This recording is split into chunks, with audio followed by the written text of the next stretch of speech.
Bismillahirrahmanirrahim. Dear students, Assalamu alaikum. This is Dr. Faisal Shafiq Butt and I am here to teach you the course of Software Project Management. Students, this is my third online lecture and before this हम दो online lectures कर चुके हैं. जो पहला lecture था उसमें हमने कोर्स आउटलाइन के हवाले से चीज़ों को डिस्कस किया. इसके बाद हमने सेकंड लेक्चर लिया था और सेकंड लेक्चर में मैं आपको थोड़ा सा उसे सम अप कर देता हूँ कि हमने सेकंड लेक्चर में क्या क्या चीज़ों को डिस्कस किया था. सबसे पहले हमने सॉफ्टवेयर प्रोजेक्ट मैनेजमेंट का जो इंट्रोडक्शन था वो उसके बारे में डिस्कस किया. फिर हमने कुछ बेसिक डेफिनेशंस को देखा, सॉफ्टवेयर इंजीनियरिंग की डेफिनेशन डिस्कस की, सॉफ्टवेयर प्रोजेक्ट मैनेजमेंट की डेफिनेशंस को देखा. फिर बात हमने की कि प्रोजेक्ट क्या होता है और प्रोसेस क्या होता है, और हमने इस चीज़ को भी डिस्कस किया था कि जो हमारा प्रोसेस होता है वो रेपिटेटिव होता है, क्योंकि हम जो भी प्रोजेक्ट करते हैं उसको करने का जो प्रोसेस है, उसके जो स्टेप्स हैं सिस्टम डेवलपमेंट लाइफ साइकिल के, they will remain the same. Project जब भी बनता है उसकी आउटपुट हमेशा यूनिक होती है, इसलिए प्रोजेक्ट जो होता है वो वन टाइम एक्टिविटी है और प्रोसेस आपकी रेपिटेटिव एक्टिविटी है. स्टूडेंट्स, इसके बाद हमने कुछ करैक्टरिस्टिक्स ऑफ प्रोजेक्ट्स को डिस्कस किया था कि आपके प्रोजेक्ट्स जो होते हैं वो उनकी क्या करैक्टरिस्टिक्स होते हैं. जो उसमें चीदा नकात थे कि प्रोजेक्ट जो होता है उसके यूनिक ऑब्जेक्टिव्स होते हैं. प्रोजेक्ट स्टार्ट होता है, वो फिनिश होता है, अगर वो फिनिश नहीं होता तो वो टर्मिनेट होता है. और टर्मिनेट क्यों होता है? जब उसकी कॉस्ट बहुत ज़्यादा बढ़ जाती है या जब हमें इस चीज़ का अंदाज़ा हो जाता है कि इस प्रोजेक्ट की ऑब्जेक्टिव्स को हम अचीव नहीं कर सकते. तो ये कुछ चीज़ें थी जो हमने लास्ट लेक्चर में डिस्कस की थी. हमारा दूसरा लेक्चर था और हमने इतना ज़्यादा चीज़ों को अभी टच नहीं किया था.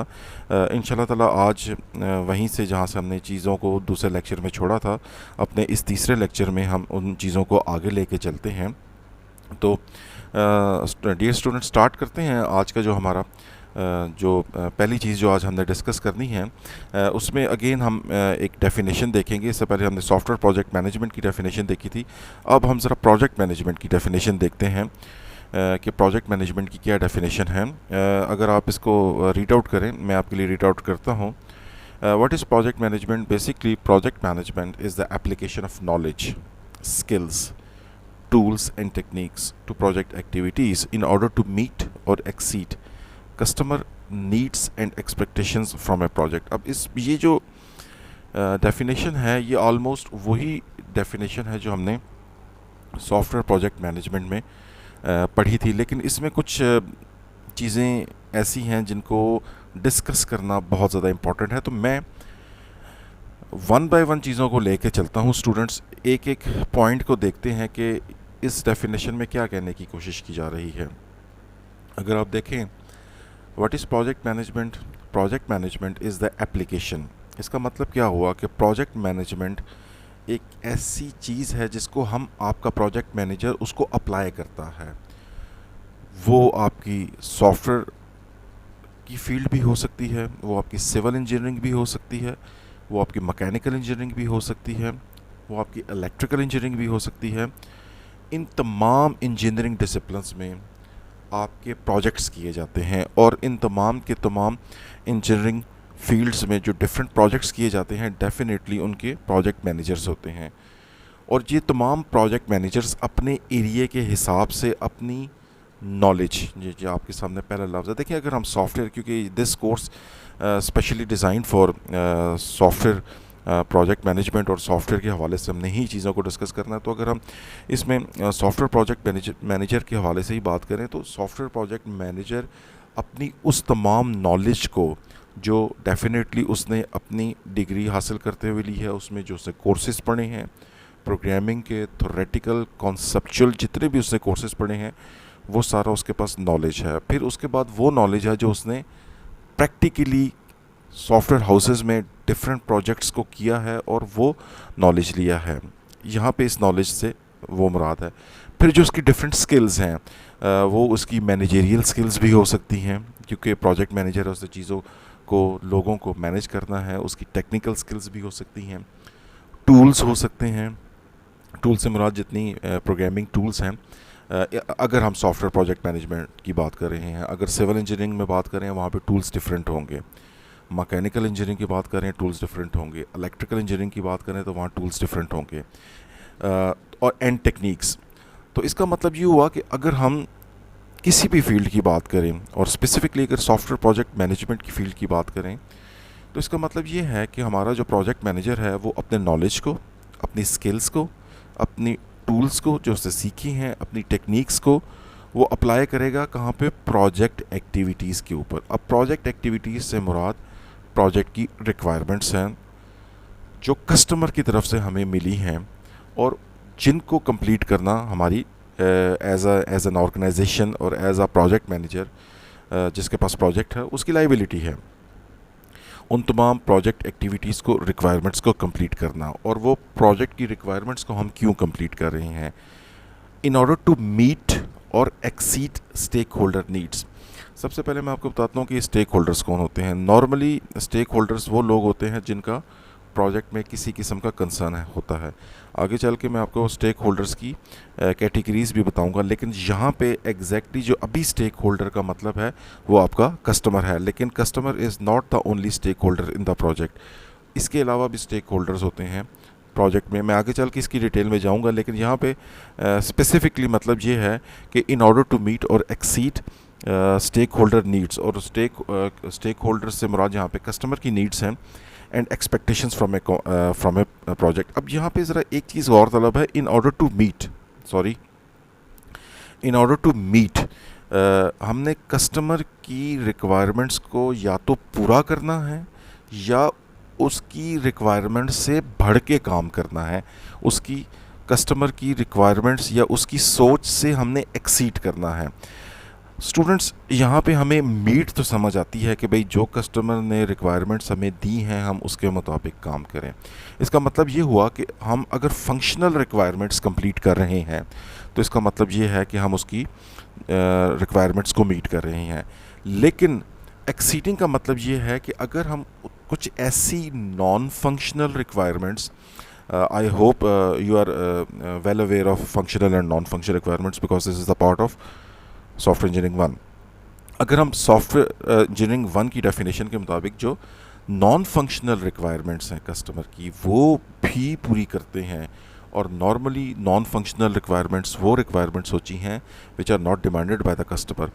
तो कुछ ऐसी चीज़ें आप कस्टमर को प्रोजेक्ट में करके देते हैं जिसका उसने कभी सोचा भी नहीं था, और वो जब प्रोजेक्ट को उसके पास जाता है और उसे ऐसी चीज़ें मिलती हैं जो उसके सोच में भी नहीं थी। फंक्शनल रिक्वायरमेंट्स उसे दी हैं वो पूरी हैं, इसके अलावा आपने कुछ उसे सिक्योरिटी फीचर्स दे दिए हैं, इंटरफेसेस बहुत अच्छे बना के दे दिए हैं, कुछ मेंटेनेंस के पॉइंट ऑफ व्यू से आपने उसे बेहतर पैकेज दे दिया है।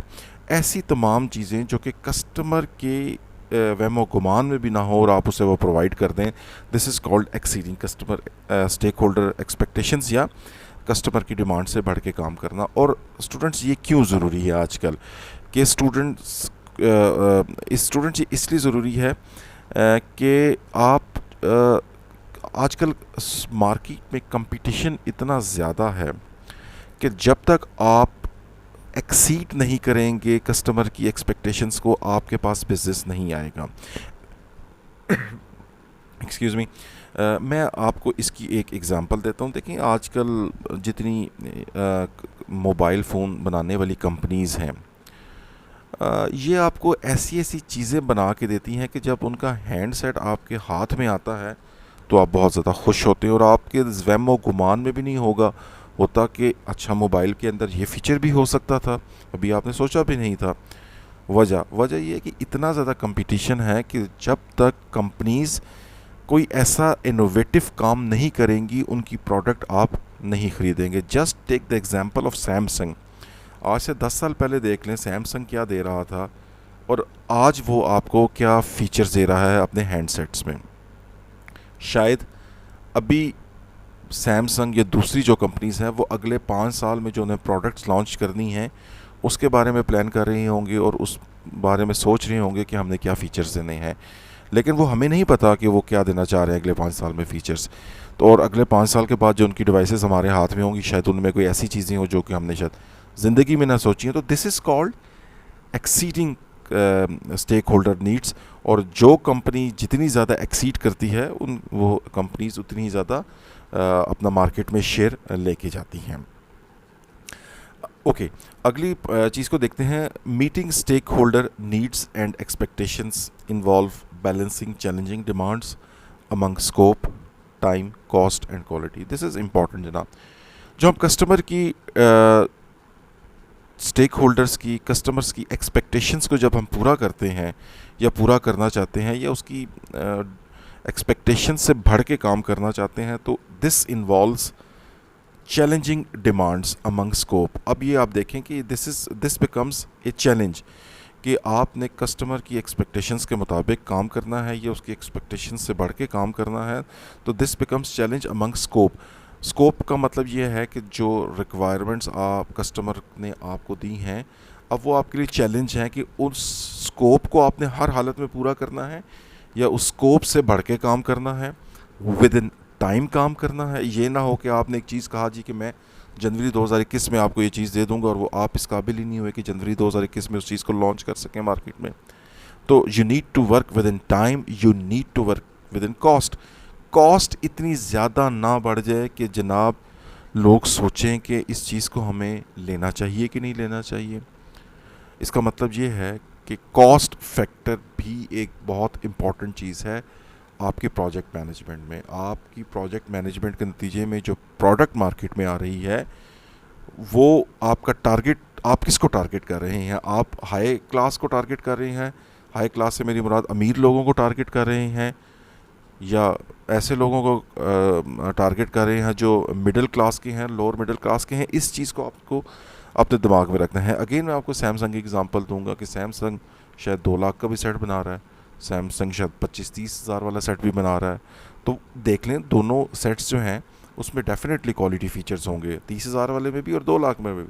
लेकिन 2 लाख वाला जो है उसको टारगेट उन्होंने किसी और कस्टमर को किया है, और 30 हज़ार वाले को किसी जो उनका टारगेट कस्टमर है वो कोई और है, क्योंकि कॉस्ट उन्होंने अपनी ऐसी रखनी है कि वो इतनी ज़्यादा ना बढ़ जाए कि जनाब उनकी कोई प्रोडक्ट ही ना ले सके, और इतनी कम भी ना हो कि कंपनी को नुकसान होना शुरू हो जाए। तो कॉस्ट इज़ वेरी इंपॉर्टेंट, और नॉर्मली कंपनी को कॉस्ट के अंदर रहते हुए काम करना है। End of course quality definitely जनाब, प्रोजेक्ट मैनेजमेंट, ये तमाम knowledge, skills, tool, techniques adopt करने का, अप्लाई करने का मकसद ही सिर्फ ये है कि आपके पास जो प्रोडक्ट बने with the help of project management, वो क्वालिटी की प्रोडक्ट होनी चाहिए। आगे चलते हैं स्टूडेंट्स, और इस प्रोजेक्ट मैनेजमेंट के कॉन्सेप्ट को फर्दर इन्हांस करने की कोशिश करते हैं। So what is project management? A project is basically non repetitive activity achieved by finite time ordered and interrelated set of task. अच्छा, इसमें ज़रा देखिएगा स्टूडेंट्स कि वो जो पुराना कॉन्सेप्ट था प्रोजेक्ट वर्सेस प्रोसेस, उसको थोड़ा सा मैं दोबारा यहाँ पे लेके आता हूँ कि a project is a non repetitive activity. Project non repetitive activity इसलिए इस सेंस में कहा जा रहा है कि जो प्रोजेक्ट की आउटपुट होगी, हर प्रोजेक्ट की आउटपुट, जिस तरह मैंने आपको पहले बताया था, वो यूनिक होगी। हर प्रोजेक्ट जो आप करेंगे वो पहले से डिफरेंट होगा। देखें, हम री इन्वेंटिंग द व्हील की बात नहीं कर रहे। अगर आप एक प्रोजेक्ट जो पहले हुआ है और विद द सेम रिक्वायरमेंट्स आप वो प्रोजेक्ट दोबारा करें, तो इसका मतलब है you are just wasting your time. आप हमारे पास रीयूजेबिलिटी के कॉन्सेप्ट्स मौजूद हैं, आप उसको यूज़ करें और एग्जिस्टिंग जो प्रोजेक्ट है उसको इन्हांस करें। लेकिन अगर आप with the same requirements you are doing the same project, कोई फ़ायदा नहीं है।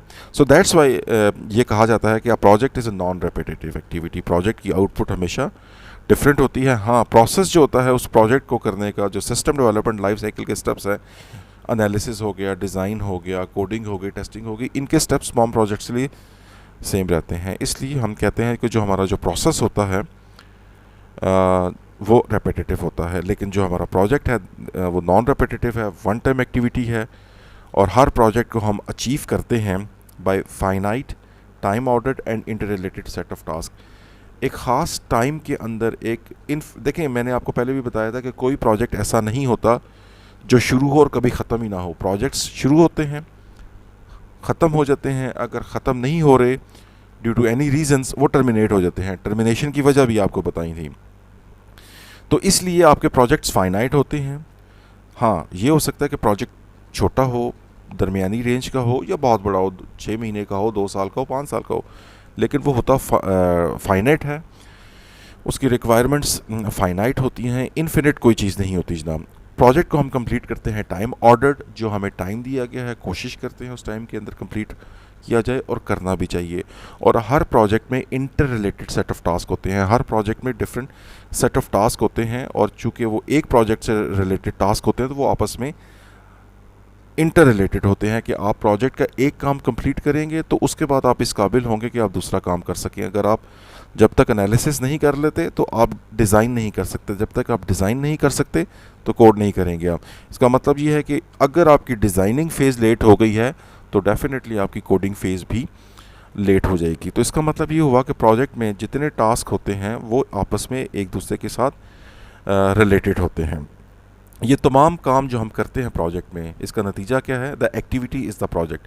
जितने भी आप काम करेंगे, जितने टास्क आप परफॉर्म करेंगे, इन तमाम टास्क का एंड रिज़ल्ट हमारे पास प्रोजेक्ट कंप्लीशन की सूरत में सामने आ जाता है। The set of task is called the project sequence. Project sequence का मतलब ये है कि जो टास्क आप परफॉर्म कर रहे हैं, this is called the project sequence. Sequence का मतलब ये है कि पहले आपने एनालिसिस किया, because analysis is a part of project, फिर उसके बाद आपने डिज़ाइन किया, this is the sequence. Design के बाद अगला सीक्वेंस बनता है कोडिंग का, उसके बाद टेस्टिंग का, टेस्टिंग के बाद डिप्लॉयमेंट का, डिप्लॉयमेंट के बाद मेंटेनेंस का, this is the project sequence. और ये जो टास्क आप परफॉर्म करते हैं ये इसी हवाले से होगी कि जो पहले आप टास्क परफॉर्म करेंगे वो एनालिसिस के टास्क होंगे। आगे चल के जब हम अपना वर्क ब्रेकडाउन स्ट्रक्चर का चैप्टर देखेंगे तो उसमें हम एक्सप्लिसिटली देखेंगे कि कौन कौन से टास्क हम परफॉर्म करते हैं हर फेस के अंदर। जब आप डिज़ाइन में आएंगे तो वहाँ पे आपको और ज़्यादा टास्क परफॉर्म करने पड़ेंगे। इसी तरह आप आहिस्ता आहिस्ता हर फेज़ में डिफरेंट टास्क को परफॉर्म करते रहेंगे और आपका प्रोजेक्ट कंप्लीट होगा। So what is project management?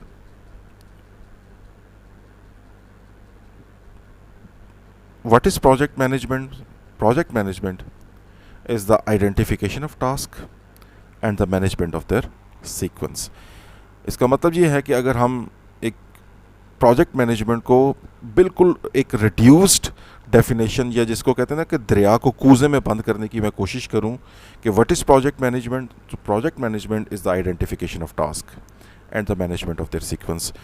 कि प्रोजेक्ट मैनेजमेंट क्या है? Project management identification of task है कि एक प्रोजेक्ट के अंदर हमें क्या क्या काम करने हैं, और जब हमें ये पता लग जाता है कि एक प्रोजेक्ट के अंदर हमें क्या क्या काम करने हैं तो फिर उसके बाद उन तमाम के तमाम टास्क की हमने बीइंग ए प्रोजेक्ट मैनेजर हमने उनके सीक्वेंस को मेंटेन करना है, उनके टाइम को मेंटेन करना है, उनकी कॉस्ट को मेंटेन करना है।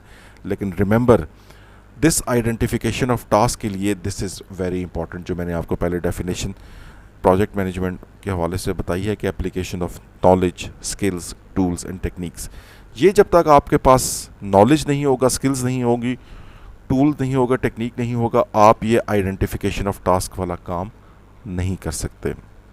सो दैट्स वाई इस आइडेंटिफिकेशन ऑफ टास्क के लिए you need a lot of effort, you need a lot of knowledge, a lot of knowledge of tools, techniques, end of course उसके बाद जब मैनेजमेंट की बारी आती है, आपके पास रिक्वायरमेंट्स और टास्क आ चुके होते हैं, तो फिर आपने उसकी तमाम के तमाम टास्क का सीक्वेंस मेंटेन करना है, उसको मैनेज करना है। अगेन इस मैनेजमेंट के लिए भी आपको वही स्किल्स चाहिए, इसमें टेक्निकल स्किल्स के साथ साथ फिर आपको मैनेजरियल स्किल्स, लोगों को मैनेज करने की स्किल्स का भी पता होना चाहिए, क्योंकि हमने पहले भी इस चीज़ पे बात की थी कि प्रोजेक्ट मैनेजमेंट सिर्फ इस चीज़ का काम नहीं है कि आपके पास सिर्फ टेक्निकल स्किल्स हो, because project manager need to tackle with people. बहुत से लोग इन्वॉल्व होते हैं आपकी टीम्स के अंदर, एक टीम भी नहीं होती, मल्टीपल टीम्स होती हैं, और वो तमाम मल्टीपल टीम्स एक प्रोजेक्ट मैनेजर के अंडर काम कर रही होती हैं।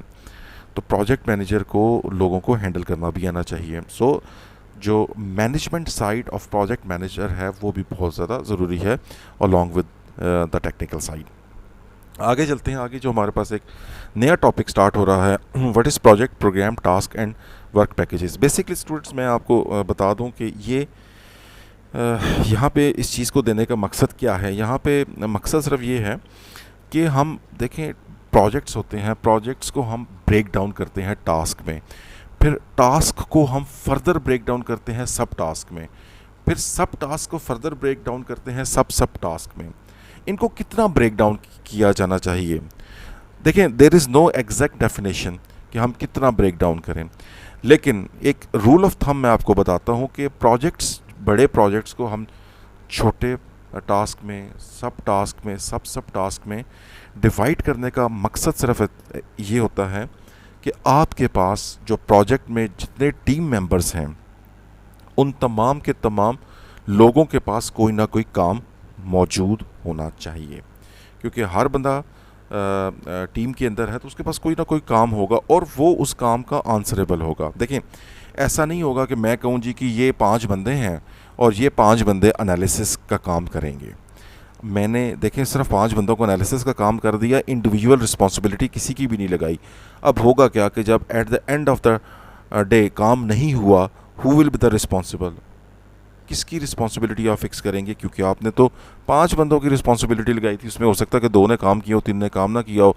अब 2 जिन्होंने काम किया है वो भी बेचारे नरके में आ गए हैं कि भाई काम चूँकि कंप्लीट नहीं हुआ, लेकिन हो सकता है कि उन्होंने अपने 2 बंदों ने अपने टास्क कंप्लीट किए हों, लेकिन 3 बंदों ने अपने टास्क कंप्लीट ना किए हों, जिसकी वजह से एनालिसिस का फेज़ कंप्लीट नहीं हुआ और उसकी डेडलाइन आ गई है। लेकिन आपके प्रोजेक्ट मैनेजर के पास ऐसी कोई यार्डस्टिक नहीं है जिसकी मदद से वो ये देख सके कि इनमें से किसने काम किया और किसने काम नहीं किया।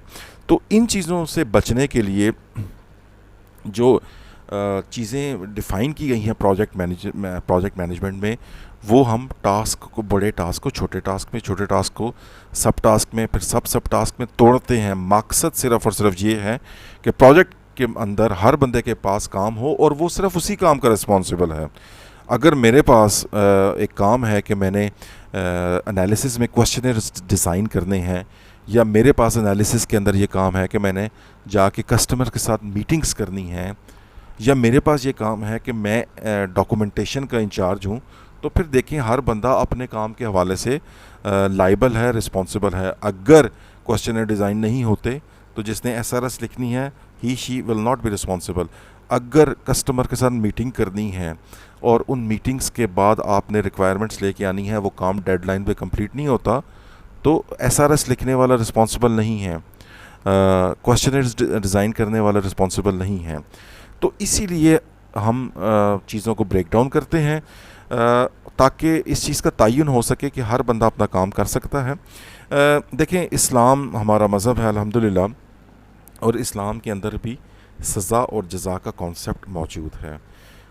वही कॉन्सेप्ट आप अप्लाई करें अपने प्रोजेक्ट्स के अंदर कि जिस बंदे ने काम किया है appreciation must be given to him her, और जिस बंदे ने काम नहीं किया definitely there should be some punishments as well. और जिस फील्ड के अंदर आप हैं, सॉफ्टवेयर इंजीनियरिंग, सॉफ्टवेयर डेवलपमेंट, ये बड़ी रुथलेस फील्ड है जी। अगर तो आप काम करेंगे आपकी इज़्ज़त की जाएगी। ये ऐसा नहीं है कि अगर आप काम नहीं करेंगे तो आप एक्सपोज नहीं होंगे।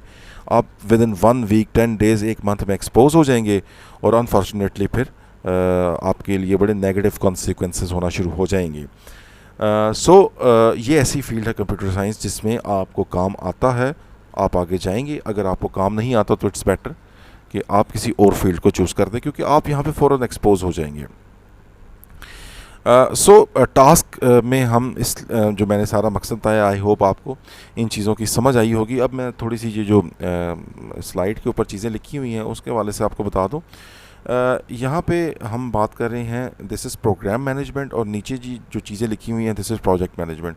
अब what is program management? Basically it refers to an exceptionally large long range objectives that is broken down into set of projects. देखें, प्रोग्राम मैनेजमेंट जो चीज़ है, हमारा इस कोर्स के अंदर प्रोग्राम मैनेजमेंट के अंदर फोकस नहीं है। हमारा इस कोर्स के अंदर जो सारे का सारा फोकस है वो प्रोजेक्ट मैनेजमेंट के ऊपर है। What is program management? देखें, प्रोग्राम मैनेजमेंट होती है कि एक बड़ी चीज़ है, ऊपर की चीज़ है प्रोजेक्ट से। जस्ट टेक द एग्जांपल, मैं आपको समझाता हूँ कि आपके पास जो कंप्यूटर साइंस का डिपार्टमेंट है, computer science is a program, और इस प्रोग्राम के अंदर हमारे पास डिफरेंट प्रोजेक्ट्स हैं। एक सॉफ्टवेयर इंजीनियरिंग का प्रोजेक्ट है, एक जिसे हम BSc बोलते हैं, एक BCS का प्रोजेक्ट है, एक MCS का है, एक MS का है और एक PhD का है। These are its different projects. Program कौन सा है? Computer science. इसी तरह मैं गवर्नमेंट के हवाले से आपको प्रोग्राम के हवाले से एग्जांपल देता हूँ कि गवर्नमेंट अपने 5 साल प्रोग्राम्स देती है कि this is our 5 year program. अच्छा, उस 5 ईयर प्रोग्राम में बहुत से इंडिविजुअल प्रोजेक्ट्स होते हैं। कहीं वाटर एंड सैनिटेशन के प्रोजेक्ट्स होंगे डिफरेंट इलाकों में, कहीं कंस्ट्रक्शन ऑफ रोड्स के प्रोजेक्ट्स होंगे, कहीं कंस्ट्रक्शन ऑफ बिल्डिंग्स के प्रोजेक्ट्स होंगे, कहीं कंस्ट्रक्शन ऑफ न्यू फैक्ट्रीज़ या इंडस्ट्री के प्रोजेक्ट्स होंगे। ये दीज आर डिफरेंट प्रोजेक्ट्स। कहीं आपने किसानों को कुछ चीज़ें देनी होंगी, ये एक अलग प्रोजेक्ट है। तो बेसिकली प्रोग्राम होता है, प्रोग्राम के अंदर उससे रिलेटेड डिफरेंट प्रोजेक्ट्स होते हैं। This is called programme management. लेकिन चूँकि मैंने आपको बताया कि प्रोग्राम मैनेजमेंट इस कोर्स में हमारा से ताल्लुक़ नहीं है, तो हम अपने आप को कन्फाइन करेंगे सिर्फ़ और सिर्फ प्रोजेक्ट मैनेजमेंट के हवाले से। तो प्रोजेक्ट मैनेजमेंट की डेफिनेशंस हम पहले पढ़ चुके हैं। और फिर जब अगर एक इंडिविजुअल प्रोजेक्ट की बात करें तो ये उस हवाले से बात की जा रही है कि projects are further divided into task. जिस तरह मैंने आपको पहले डिस्कशन में बताया कि प्रोजेक्ट्स जो होते हैं उनको टास्क में डिवाइड किया जाता है, फिर टास्क को फर्दर स्प्लिट अप किया जाता है इनटू वर्क पैकेजेस। इसको आप वर्क पैकेज कह लें या सब टास्क कह लें, और उसके बाद वर्क पैकेजेस को वर्क यूनिट्स में डिकम्पोज किया जाता है, जिसको आप सब टास्क कह सकते हैं। This is task, this is सब टास्क, दिस इज़ सब टास्क। नाम बेशक आप डिफरेंट कर दें, doesn't make any difference. Ultimate objective जो मैंने आपको बताया है कि इस टास्किंग, सब टास्किंग या सब टास्किंग का मकसद क्या है, ये आपके जहन में होना चाहिए। और वो मकसद ये है कि हम चीज़ों को इस हद तक ब्रेक डाउन कर दें कि आपके पास टीम के अंदर हर बंदे के पास कोई ना कोई काम मौजूद होना चाहिए और वो बंदा उस चीज़ का रिस्पॉन्सिबल होगा। आगे चलते हैं। This is project management hierarchy. इस चीज़ को देने का मकसद सिर्फ़ और सिर्फ ये है कि हमें पता लगे कि जो कोर्स हम सॉफ्टवेयर प्रोजेक्ट मैनेजमेंट का पढ़ रहे हैं, इसका आगाज़ कहाँ से हुआ है। देखें, कंप्यूटर साइंस बहुत ज़्यादा पुरानी फील्ड नहीं है। कंप्यूटर साइंस 1940-50 से स्टार्ट हुई है और आजकल हम 2020 में हैं। 70-80 साल पुरानी ये फील्ड है कंप्यूटर साइंस की। मैथमेटिक्स को देख लें, सिविल इंजीनियरिंग को देख लें, मैकेनिकल इंजीनियरिंग को देख लें, ये बड़ी पुरानी फील्ड्स हैं, इनमें सदियाँ गुजर गई हैं। हमारे पास तो कंप्यूटर साइंस के अंदर 70 साल हुए हैं, लेकिन आप देख लें कि इन 70 सालों में कंप्यूटर साइंस ने वो काम कर दिया है कि अब तमाम की तमाम दूसरे इंजीनियरिंग डिसिप्लिन्स कंप्यूटर साइंस से चीज़ें लेते हैं, टूल्स लेते हैं। उनके बगैर ना मैकेनिकल इंजीनियर्स का काम चलता है, कंप्यूटर साइंस वालों के बगैर, उनकी टूल्स के बगैर, उनकी टेक्निक्स के बगैर ना दूसरे सिविल इंजीनियरिंग वालों और या जितने भी इंजीनियरिंग डिसिप्लिन उनका काम नहीं चलता।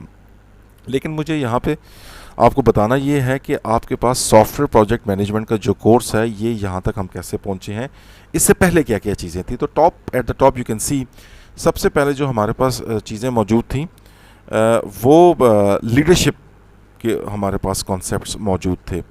लीडरशिप के हवाले से पहले पढ़ाया जाता था, लीडरशिप की एबिलिटीज़ जो उसकी स्किल्स हैं उसके हवाले से बताया जाता। फिर लोगों ने इसको लीडरशिप को फर्दर डिफ्रेंशिएट किया और मैनेजमेंट के कॉन्सेप्ट्स हमारे पास आए। अब ये मैनेजमेंट और लीडरशिप दो डिफरेंट चीज़ें हैं।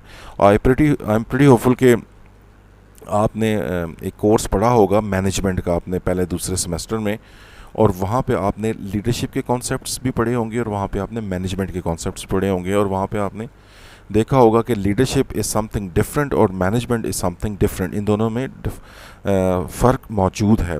तो सबसे पहले हमारे पास जो कॉन्सेप्ट्स थे वो लीडरशिप के थे, फिर मैनेजमेंट के कॉन्सेप्ट्स आना शुरू हुए। मैं इनके इंडिविजुअल कॉन्सेप्ट्स में नहीं जा रहा कि जनाब लीडरशिप और मैनेजमेंट के क्या कॉन्सेप्ट्स हैं। उसके बाद मैनेजमेंट, अब मैनेजमेंट देखें बहुत ज़्यादा फील्ड एक्सटेंड होना शुरू हो गया। फिर मैनेजमेंट के हवाले से डिफरेंट दूसरे आपके डिसिप्लिन्स MBA, BBA और इस तरह की बहुत सी चीज़ें, डिग्रीज़ ऑफ़र होना शुरू हुई हैं मैनेजमेंट के हवाले से। अच्छा, मैनेजमेंट अब एक बहुत बड़ा फील्ड है जनाब। इसी फील्ड के अंदर एक नया फील्ड इमर्ज हुआ, प्रोजेक्ट मैनेजमेंट, कि जो डिफरेंट प्रोजेक्ट्स किए जाते हैं उनकी भी मैनेजमेंट ज़रूरी है। फिर इस डोमेन को बहुत ज़्यादा एक्सटेंड किया गया प्रोजेक्ट मैनेजमेंट की। अब now this is project management. देखिए, ये जेनेरिक प्रोजेक्ट मैनेजमेंट की बात कर रहा हूँ क्योंकि इसमें सिविल इंजीनियरिंग भी आ जाती है, उसमें भी प्रोजेक्ट्स होते हैं, इलेक्ट्रिकल इंजीनियरिंग भी आती है, मैकेनिकल इंजीनियरिंग भी आती है, मैकेट्रॉनिक्स इंजीनियरिंग भी आती है, इलेक्ट्रॉनिक्स इंजीनियरिंग भी आती है, क्योंकि इन तमाम इंजीनियरिंग डिसिप्लिन्स में प्रोजेक्ट्स चल रहे होते हैं। तो मैनेजमेंट के बाद मैनेजमेंट का फील्ड बहुत बड़ा, फिर प्रोजेक्ट मैनेजमेंट आई। सॉरी, ये मेरे से बार बार बटन प्रेस हो जाता है। प्रोजेक्ट मैनेजमेंट आई क्योंकि लोगों की नीड्स बढ़ना शुरू हुई, इंजीनियरिंग डिसिप्लिन्स बहुत ज़्यादा इवॉल्व हो गए, बहुत ज़्यादा प्रोजेक्ट्स होना शुरू हो गए। तो फिर मैनेजमेंट के अंदर से एक नई चीज़ निकली, दैट इज़ प्रोजेक्ट मैनेजमेंट। और उसके बाद जब 1950-60 में, आपको पता है जिस तरह मैंने बात की कि सॉफ्टवेयर का आगाज़ हुआ, सॉफ्टवेयर डेवलपमेंट का आगाज़ हुआ, उसके बाद फिर आपको पता है कि सॉफ्टवेयर डेवलपमेंट को सपोर्ट करने के लिए फिर हार्डवेयर इंजीनियरिंग और हार्डवेयर बनना शुरू हुआ। तो जब स्पेसिफ़िकली हम 1980 के बाद सॉफ्टवेयर डेवलपमेंट बहुत ज़्यादा तेज़ी के साथ होना शुरू हो गई पूरी दुनिया में, तो फिर लोगों ने रियलाइज़ किया कि हमें सॉफ्टवेयर प्रोजेक्ट मैनेजर्स की भी ज़रूरत है, क्योंकि ये बिल्कुल नया फील्ड है, बिल्कुल अलहदा फील्ड है, और इस फील्ड की इतनी ज़्यादा इंपॉर्टेंस है कि अब तमाम दूसरे इंजीनियरिंग डिसिप्लिन्स इसकी बनी हुई चीज़ों को यूज़ करते हैं। तो फिर आपके पास सॉफ्टवेयर प्रोजेक्ट मैनेजमेंट का एक अलहदा कोर्स इस 4th लेयर पे आया, और हो सकता है कि आगे चल के इसमें से भी कोई नया डिसिप्लिन आप इवॉल्व कर लें। So students, this is project management hierarchy. इसकी बात करते हैं प्रोजेक्ट लाइफ साइकिल की। अच्छा, what is project life cycle? थोड़ा सा जल्दी से मैं इसको करूँगा। देखें, हमारे पास यहाँ पे प्रोजेक्ट लाइफ साइकिल की में हम बात कर रहे हैं कि जो आपका प्रोजेक्ट स्टार्ट होता है, प्रोजेक्ट का फिनिश होता है, प्रोजेक्ट के दरमियान में पहुँचते हैं तो क्या हालात होते हैं। एक्स एक्सिस के ऊपर आपके पास टाइम है, और यहाँ पे आपके पास प्रोजेक्ट की कंप्लीशन रेट है। देखें स्टूडेंट्स, आप यहाँ पे देख सकते हैं कि this is slow start. Her project का जो स्टार्ट होता है वो स्लो होता है। वजह, प्रोजेक्ट का स्टार्ट हमेशा इसलिए स्लो होता है कि जो things are always hazy at the start of the project. आपको चीज़ें समझ नहीं आ रही होती, आपको जब भी कोई असाइनमेंट मिलती है आपको चीज़ समझ नहीं आती, ख़ासतौर पर प्रोग्रामिंग की असाइनमेंट होती है, आप उसके बारे में सोचते हैं, समझते हैं। प्रोजेक्ट्स में भी ऐसा ही होता है कि जब प्रोजेक्ट असाइन किए जाते हैं किसी भी प्रोजेक्ट मैनेजर को, तो उसके लिए चीज़ों को समझना मुश्किल होता है, लेकिन अल्टीमेटली चीज़ें वो समझी जाती हैं, रिक्वायरमेंट्स को देखा जाता है। फिर जैसे ही आप चीज़ें आपके पास देखें, आप एनालिसिस में अच्छा खासा टाइम लगा लेते हैं, डिज़ाइन में आप अच्छा खासा टाइम लगा देते हैं, उसके बाद क्विक मोमेंटम होता है, बड़ी तेज़ी के साथ आप कोडिंग करते हैं, क्योंकि आपका एनालिसिस और डिज़ाइन बहुत अच्छा हो गया होता है और आपको पता होता है कि मैंने कौन सी चीज़ करनी है। Then you get the quick momentum, because आप बहुत तेज़ी के साथ उस चीज़ को कंस्ट्रक्ट करते हैं, कोड करते हैं, और उसके बाद फिर अगेन स्लो फिनिश। इसकी एग्जांपल, स्लो फिनिश का मतलब ये है कि आखिर में जो टेस्टिंग के इश्यूज आ जाते हैं, बाज़ औक़ात लास्ट मिनट फेलियर हो जाता है, बाज़ औक़ात कोई ऐसी चीज़ होती है जो कस्टमर एक्सेप्ट नहीं कर रहा होता, तो इसलिए फिनिशिंग जो होती है वो स्लो होती है। फिर उसके बाज़ औक़ात सॉफ्टवेयर के डिप्लॉयमेंट के इश्यूज़ भी आ जाते हैं, डाटा माइग्रेशन जो करनी होती है from the old software to the new software, उसके इश्यूज़ आ जाते हैं। तो इसलिए आपके पास जो फिनिशिंग होती है वो भी स्लो डाउन होती है। ये बिल्कुल वैसी ही बात है कि जब आप घर कंस्ट्रक्ट करते हैं तो घर कंस्ट्रक्ट करते हुए स्लो स्टार्ट होता है, फिर लेंटर डलता है, क्विक मोमेंटम, लेकिन घर में जो फिनिश होती है, फिनिशिंग टचेस होते हैं, उनमें टाइम लगता है। आगे चलते हैं students, these are different stages of project management. मैं इस स्लाइड को ज़्यादा फोकस इसलिए नहीं कर रहा कि ये तमाम की तमाम जो चीज़ें हैं ये हमने सेकंड चैप्टर में इनको डिटेल में पढ़ना है। मैं सिर्फ अभी आपको शायद आपको ये स्लाइड भी इतनी अच्छी विजिबल ना हो, क्योंकि इसमें जो फॉन्ट है काफ़ी ज़्यादा छोटा है।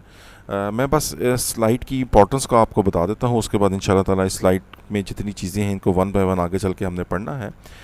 SOW, statement of work formulation, जो आपके पास रिक्वायरमेंट्स आती हैं, प्रोजेक्ट अप्रूव होता है, प्रोजेक्ट इनिशिएट होता है, प्रोजेक्ट एग्जीक्यूट होता है, कंट्रोलिंग के स्टेप्स होते हैं, और प्रोजेक्ट क्लोजर होता है।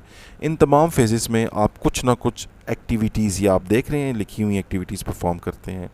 इन तमाम फेजेस में जो डिफरेंट एक्टिविटीज़ होती हैं, ये जाके हमने इन आगे आने वाले चैप्टर्स में पढ़नी हैं, तो इसलिए मैं इस पर ज़्यादा फोकस अभी कर नहीं रहा, क्योंकि ये तमाम की तमाम स्लाइड में जो चीज़ें हैं वो आगे चल के हमने पढ़नी है। लेकिन आगे चल के आप ये तमाम स्टेप्स भी देखेंगे, SOW, statement of work formulation, project approval आपको कैसे मिलती है, प्रोजेक्ट स्टार्ट कैसे होता है, एग्जीक्यूट कैसे होता है, क्या क्या चीज़ें वहाँ साथ चलती हैं, फिर जो कंट्रोलिंग होती है, प्रोजेक्ट कंट्रोलिंग, ये क्या काम कर रहा होता है project manager as a project control, वो किन टूल्स को, टेक्निक्स को यूज़ करता है, और फिर प्रोजेक्ट क्लोजर हमारे पास होता है, तो उसमें हम क्या क्या काम करते हैं और क्या क्या चीज़ें होती हैं। तो इस स्लाइड को इंशाल्लाह ताला हम अगले आने वाले चैप्टर्स में हर स्टेप्स के साथ, डिटेल के साथ इसको देखेंगे। और स्टूडेंट आगे हम चलते हैं cost of poor project management. Cost of poor project management का मतलब ये है कि देखें, अगर आपके पास प्रोजेक्ट आप करते हैं, ख़ास तौर पे हम सॉफ्टवेयर प्रोजेक्ट मैनेजमेंट की बात करें, तो सॉफ्टवेयर प्रोजेक्ट मैनेजमेंट अगर आप कर रहे हैं और अगर आपका सॉफ्टवेयर टाइमली डेवलप नहीं होता, या आपके सॉफ्टवेयर में बहुत ज़्यादा इश्यूज़ आते हैं, एरर्स आते हैं, प्रॉब्लम आते हैं और आप टाइम पे चीज़ें डिलीवर नहीं कर पाते, तो उसका फिर क्या इम्पेक्ट होगा, वो हम देखते हैं cost of poor project management. Why this is called cost of poor project management? इसलिए कि एक तो चीज़ टाइम पे तैयार नहीं हुई, इसलिए मतलब ये है कि this is poor project management. Cheese cost के अंदर तैयार नहीं हुई, again this is poor project management. फिर अल्टीमेटली इस की जो कॉस्ट जनरेट होती है, क्योंकि आप टाइम पे काम नहीं करेंगे तो डेफिनेटली एक्स्ट्रा कॉस्ट एसोसिएट होगी आपके प्रोजेक्ट के साथ। आपके प्रोजेक्ट में इश्यूज़ बहुत ज़्यादा आ रहे हैं, इसके साथ कॉस्ट एसोसिएट होगी, तो इस कॉस्ट का फिर आपकी कंपनीज पे बड़ा बुरा इम्पैक्ट पड़ता है। देखते हैं स्टूडेंट्स ये बात क्या कर रहे हैं स्लाइड में। Good project management does not guarantee the success of every project. देखें, बड़ी ब्रॉड स्टेटमेंट इन्होंने, बड़ी क्रूल किस्म की स्टेटमेंट, मैं कहूँगा ज़ालिमाना स्टेटमेंट पास कर दी है इन्होंने, कि अगर आप अच्छे प्रोजेक्ट मैनेजर है और अच्छे प्रोजेक्ट मैनेजमेंट मैनेजर के होते हुए आप तमाम प्रोजेक्ट मैनेजमेंट की अच्छी स्किल्स भी इस्तेमाल कर रहे हैं, तो स्टिल आपके पास इस चीज़ की गारंटी नहीं है कि आपका प्रोजेक्ट सक्सेसफुल हो जाएगा। वजह देखें स्टूडेंट्स, बाज़ अगर ऐसी चीज़ें होती हैं जो आपके बियॉन्ड योर कंट्रोल होती हैं। You are a very good project manager, आपने हर काम बहुत अच्छा किया, आपने अपनी टीम को मैनेज किया, आपने अपनी कॉस्ट को मैनेज किया, आपने कंट्रोलिंग बहुत अच्छी की, लेकिन कोई ऐसा एक्सटर्नल फैक्टर आया जो आपके कंट्रोल में नहीं था और उसने आपकी प्रोजेक्ट की तमाम चीज़ों को रियून कर दिया। मे बी डेडलाइंस आप मीट नहीं कर पाए, लेकिन आपने किया सब कुछ ठीक हुआ था। Just take the example of कोविड-19, पूरी की पूरी दुनिया बंद हो गई, इसमें किसी प्रोजेक्ट मैनेजर का कोई कसूर नहीं था। ऐसे प्रोजेक्ट मैनेजर्स होंगे दुनिया में जो बहुत अच्छा काम कर रहे थे, उन ऑर्गेनाइजेशन के प्रोजेक्ट्स डिले हो गए। अब देखें, this is an external thing जो बियॉन्ड ह्यूमन कंट्रोल है। आप बहुत अच्छा काम कर रहे थे, आपके प्रोजेक्ट्स बिल्कुल ठीक चल रहे थे, स्ट्राइक्स होना शुरू हो गई due to any political reason in the country. मैं अब किसी स्पेसिफिक रीज़न पे नहीं जा रहा, due to any political reason या due to any other reason, आपका तो कोई कसूर नहीं था। तो बाज़ औक़ात ये स्टेटमेंट इसलिए सिर्फ दी है कि अच्छी प्रोजेक्ट मैनेजमेंट भी इस चीज़ को गारंटी नहीं करती कि आपकी प्रोजेक्ट की सक्सेस होगी। नॉर्मली अगर हर एक्सटर्नल फैक्टर स्मूथली चले और कोई ऐसा अनवांटेड इवेंट ना हो, तो डेफिनेटली फिर गुड प्रोजेक्ट मैनेजमेंट आपको गारंटी करती है प्रोजेक्ट की। लेकिन poor project management often leads to failure. Definitely अगर आप प्रोजेक्ट मैनेजर होते हुए सही काम नहीं कर रहे हैं, आप चीज़ों को इनिशिएट सही नहीं कर रहे हैं, मैनेज नहीं कर रहे हैं, अपनी मैनेजरियल और टेक्निकल स्किल्स को सही इस्तेमाल नहीं कर रहे हैं, तो फिर 100% इस चीज़ का आपको समझ लेना चाहिए कि आपकी चीज़ें फेलियर की तरफ जा रही हैं। अब स्टूडेंट्स इसको ज़रा क्विकली देख लेते हैं। ये cost of poor project management के हवाले से कुछ फैक्ट्स एंड फिगर्स हैं। इन डेफिनेटली इन चीज़ों को याद करने की ज़रूरत नहीं है आपके लिए, and these are just stats जो सिर्फ ये बताने के लिए दिए गए हैं कि अगर आप टाइमली काम नहीं करते, आप प्रोजेक्ट मैनेजमेंट के रूल्स को फॉलो नहीं करते, तो आपके साथ क्या होता है। 31% of all new software development projects are cancelled before completion. ये स्टैट्स थोड़े से पुराने हैं, लेकिन अगेन देने का मकसद ये है कि अगर आपको अंदाज़ा हो कि प्रोजेक्ट मैनेजमेंट की एक्टिविटीज़ को सही तरीके से ना परफॉर्म करने का नुकसान क्या है। 53% ऑफ प्रोजेक्ट्स कॉस्ट इंक्रीज़ कर गई 189% of original estimates. 16.2% of the software projects completed on time and on budgets, only 16.2। Average overrun cost, इसका ओवररन का मतलब है कि कॉस्ट ओवररन, स्केजुअल ओवररन, जो टाइम आपने अंदाज़ा लगाया था कि इस टाइम में मैं कर लूँगा, जो कॉस्ट का आपने अंदाज़ा लगाया था कि इस कॉस्ट के अंदर मैं कर लूँगा, जो ओरिजिनल एस्टिमेट से वो 222% इंक्रीज़ करके। A survey on overall application development projects revealed 46% of IT projects were challenged. क्या मतलब है challenged का? Not completed within budget and past the original deadlines. 6% of projects succeeded, 28% of projects failed. ये source भी दिया हुआ है। तो students, so that's why cost of poor project management आपकी ऑर्गेनाइजेशन को बहुत ज़्यादा हैम्पर करती है। आप काम नहीं करेंगे प्रोजेक्ट्स में, आप बीइंग द प्रोजेक्ट मैनेजर सही तरीके से, तो इवन आपकी ऑर्गेनाइजेशंस तक क्लोजर को पहुंच जाती हैं। ट्रिपल कंस्ट्रेंट्स के हवाले से बात करते हैं कि आपके पास प्रोजेक्ट मैनेजमेंट के अंदर ट्रिपल कंस्ट्रेंट्स के हैं। 3 हमारे पास ट्रिपल कंस्ट्रेंट्स हैं, कॉस्ट, रिसोर्सेज। कंस्ट्रेंट का मतलब क्या होता है? कंस्ट्रेंट का मतलब ये है कि जो आपकी लिमिटेशन है, जो देखें स्टूडेंट्स, लिमिटेशन का यहाँ पे मतलब ये हमेशा याद रखिएगा कि प्रोजेक्ट्स के अंदर ऐसा कभी भी नहीं होगा कि आपको आपकी तवक्को से बढ़ के स्टाफ मिले। प्रोजेक्ट्स के अंदर कभी भी ऐसा नहीं होगा कि आपको बढ़ के उस प्रोजेक्ट की कॉस्ट आपको मिले। प्रोजेक्ट के अंदर कभी भी ऐसा नहीं होगा कि आपकी एक्सपेक्टेशन से बढ़ के आपको टाइम, उसकी कंप्लीशन टाइम मिले। हमेशा जब भी आप इंडस्ट्री में काम करने जाएंगे वहाँ पे आपको टाइट डेडलाइंस का सामना होगा। स्टाफ 4 बंदे आप मांगेंगे, आपको 2 ही मिलेंगे, 3 मिलेंगे, या जो टाइम अगर आप ज़्यादा मांगेंगे 10 दिन का तो शायद आपको 8 दिन का ही मिलेगा। तो these are constraints, these are restrictions, और इन्हीं रिस्ट्रिक्शंस के अंदर रहते हुए सॉफ्टवेयर इंजीनियर्स को, डेवलपर्स को काम करना होता है। तो प्रोजेक्ट मैनेजमेंट के अंदर भी देखें, सिंपल प्रोजेक्ट मैनेजमेंट हो, सॉफ्टवेयर प्रोजेक्ट मैनेजमेंट हो, कंस्ट्रेंट्स आर देयर। तो प्रोजेक्ट मैनेजमेंट की 3 कंस्ट्रेंट्स कौन सी हैं? कॉस्ट, पैसे या रिसोर्सेज, जो आपको कॉस्ट मिल रही है प्रोजेक्ट की, या फिर रिसोर्सेज, जो ह्यूमन रिसोर्सेज आपको मिल रहे हैं काम को, वो आपको स्केयर ही होंगे, ज़्यादा नहीं होंगे। हमेशा आपकी तवक्को से शायद 1-2 कम ही मिले हों। टाइम, स्केड्यूल, वो डेफिनेटली लिमिटेड, इनफिनिट कोई चीज़ नहीं है, फाइनाइट होगा और नॉर्मली कम ही हो। और स्कोप और क्वालिटी, और डेफिनेटली आपके पास जो स्कोप है उस स्कोप के अंदर रहते हुए आपको काम करना है। क्वालिटी के अंदर रहते हुए जो क्वालिटी के स्टेप्स हैं, पैरामीटर्स हैं, आई एम प्रीटी होपफुल के क्वालिटी का भी आप कोर्स पढ़ें और वहाँ पे आप डिफरेंट चीज़ें क्वालिटी के हवाले से पढ़ेंगे। इसके अंदर आके रहते हुए आपको काम करना है। और स्टूडेंट्स, ज़रा प्रोजेक्ट स्टेक होल्डर्स के हवाले से मैं बात करूँ, पिछले इस लेक्चर के स्टार्ट में मैंने बात भी की थी कि जो स्टेक होल्डर्स, कस्टमर्स के हवाले से बात की थी, लेकिन customer is not the only stakeholders, इसके अलावा भी स्टेक होल्डर्स होते हैं। वो ज़रा आप देख लें कि प्रोजेक्ट स्टेक होल्डर्स, मैं एक सिंपल सी आपको डेफिनेशन बताता हूँ कि ऐसे तमाम लोग जिनका किसी ना किसी तरीके से प्रोजेक्ट से कोई ना कोई रिलेशनशिप, कोई ना कोई लिंक बनता है, वो स्टेक होल्डर है। वो प्रोजेक्ट मैनेजर भी होगा, वो डेवलपर भी होगा, वो कोडर भी होगा, वो टेस्टर भी होगा, वो जनरल पब्लिक भी होगी, अगर जनरल पब्लिक के लिए कोई प्रोजेक्ट बनाया जा रहा है, वो कस्टमर भी होगा, क्योंकि कस्टमर डेफिनेटली वो पार्टी है जिसे सॉफ्टवेयर को यूज़ करना है, या स्पॉन्सर जो पैसे दे रहा है वो भी स्टेक होल्डर है। तो सिंपल अगर मैं उसकी डेफिनेशन आपको कर दूं कि ऐसे तमाम लोग जिनका प्रोजेक्ट के साथ किसी ना किसी तरीके से ताल्लुक़ वास्ता है, वो प्रोजेक्ट स्टेक होल्डर्स हैं। डेफिनेशन देख लेते हैं। Project stakeholders are individuals and organizations who are actively involved in the project or whose interest may be positively or negatively affected as a result of project execution or successful project completion। देखें, अब ये तमाम के तमाम stake holders हैं, individuals हैं, organisations हैं, और उनका इंटरेस्ट इन्वॉल्व होता है। इंटरेस्ट पॉजिटिव, अगर प्रोजेक्ट सक्सेसफुल हो जाए तो पॉजिटिव, और अगर डेफिनेटली प्रोजेक्ट में कोई इश्यूज़ आते हैं तो वो नेगेटिवली अफेक्ट होते हैं। The project management team must identify the stakeholders. देखें, आपको as a project management team सबसे पहले आइडेंटिफाई करने चाहिए कि मेरे स्टेक होल्डर्स कौन कौन से हैं। ये बहुत ज़्यादा ज़रूरी है at the start of the project stakeholders को आइडेंटिफाई करना, क्योंकि आपको पता होना चाहिए कि हम किन लोगों के लिए काम कर रहे हैं। फिर स्पेसिफिकली आपको आपके जो कस्टमर्स होते हैं वो भी चूँकि आपके स्टेक होल्डर्स हैं, कौन कौन से आपका कस्टमर है या ऑर्गेनाइजेशन जिसके लिए आप बना रहे हैं, उस ऑर्गेनाइजेशन के अंदर किस किस बंदे ने आपके सॉफ्टवेयर्स को यूज़ करना है, इन तमाम चीज़ों की आइडेंटिफिकेशन, इन तमाम लोगों की आइडेंटिफिकेशन आपके लिए ज़रूरी है। वजह क्योंकि फिर आप उनके पास डायरेक्टली जाएंगे ये आइडेंटिफाई करने के बाद कि भाई मेरा सॉफ्टवेयर इसने भी यूज़ करना है, इससे भी यूज़ करना है, उनसे रिक्वायरमेंट्स लेने के लिए। Just take the example of any bank. Bank में मुख्तलिफ डिपार्टमेंट्स हैं, वहाँ पे अकाउंटेंट भी बैठा है, फ्लोर मैनेजर भी बैठा हुआ है, ऑपरेशनल मैनेजर भी बैठा हुआ है, ब्रांच मैनेजर भी बैठा हुआ है, इन्वेस्टमेंट्स वाले भी हैं, क्रेडिट कार्ड वाले भी हैं, मुख्तलिफ डिपार्टमेंट्स हैं।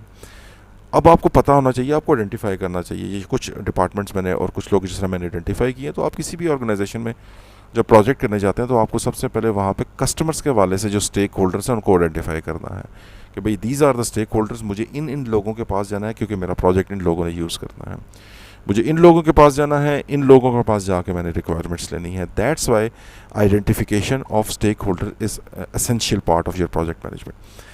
So the project management team must identify the stakeholders, determine what their needs and expectations are, and then manage and influence those expectations to ensure a successful project।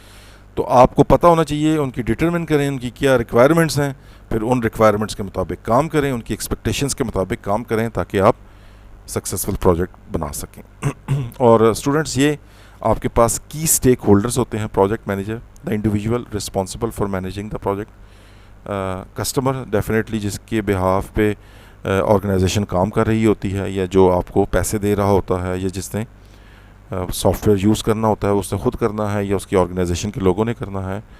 Performing organisation से मुराद जो उस project को करने वाली organisation है और project manager इसी organisation का हिस्सा होता है।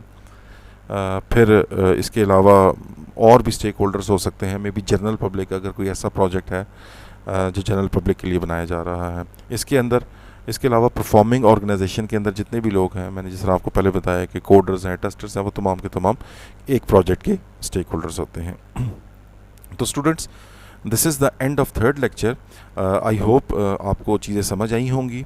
जो हमारा नेक्स्ट सेशन होगा क्वेश्चन आंसर्स का, उसमें आपकी लेक्चर 3 के हवाले से मैं तमाम क्यूरीज़ को लूँगा।